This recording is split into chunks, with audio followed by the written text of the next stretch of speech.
2011 elections Kolathur தொகுதியில யார் ஜெயிச்சாங்க தெரியுமா? நம்ம முதல்வர் திரு ஸ்டாலின் ஐயா அவர்கள் தான் ஜெயிச்சது தப்பில்லை. ஆனா அதை கொஸ்டின் பண்ணி சில பேர் உச்ச நீதிமன்றத்துக்கு போனாங்க. அந்த வழக்கு நடந்துட்டு இருக்கு இப்போ. அதை பத்தி நம்ம யாருக்காவது ஏதாவது தெரியுமானா தெரியாது. ஏன்னா இந்த கோர்ட்ல கேஸ் நடக்கு அப்படிங்கிற விஷயத்த யார் நமக்கு சொல்லணும்? பத்திரிகை. அந்த பத்திரிகையை தான் அவங்க அடக்கி வச்சிருக்காங்களே, அவங்களோட கண்ட்ரோல்ல வச்சிருக்காங்க இல்லையா? அப்போ அவங்க செய்தி கசிய விடவே மாட்டாங்க, நமக்கு தெரியவே தெரியாது.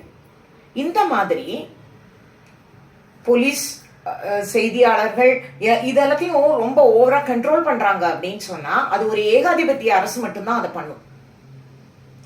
தப்போ சரியோ விஷயங்கள் வெளியே வரணும்.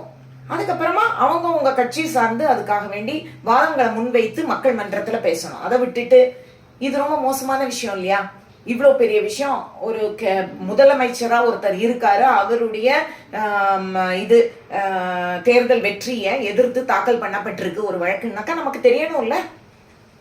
ஏன் இது தெரிவிக்கப்படலை?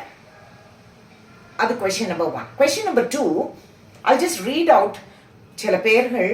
இவங்கெல்லாம் தான் அட்வொகேட்ஸ் இந்த கேஸுக்கு.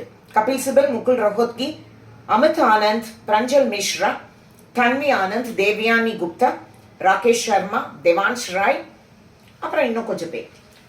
Predominantly north Indians. ஆனா நம்ம கிட்ட பேசும்போது எவ்வளவு விஷயம் பேசுறாங்க. என்னெல்லாம் 1960 இருந்து இந்த கதை தான் பேசிட்டு இருக்காங்க. வடநாட்டுக்காரங்க மோசம், வடநாட்டு மொழி நம்மளுக்கு இதாகுது, தமிழா அவங்க வாழ வைக்க மாட்டாங்க, அவங்க இங்க வந்து அதை பண்றாங்க இதை பண்றாங்க, தொழில் எல்லாம் கொண்டு போறாங்க, வேலை வாய்ப்பு தட்டிட்டு போறாங்க எல்லாம். அப்புறம் நீங்க ஏன் வேலை வாய்ப்பு அவங்களுக்கு கொடுக்குறீங்க? அதுவும் 2 to 3 crores ஆகும்னு சொல்றாங்க ஒரு லாயருக்கு. சரி, சம்பாதிச்சு வச்சிருக்காங்க, கொடுக்கலாம், தப்பில்லை. ஆனா ஏன் அவங்களுக்கு கொடுக்குறீங்கன்னு தான் நான் கேட்கிறேன். தமிழ்நாட்டுல நல்லா வாதாடக்கூடிய சிறப்பான அட்வொகேட்ஸ் உங்களுக்கு இல்லையா?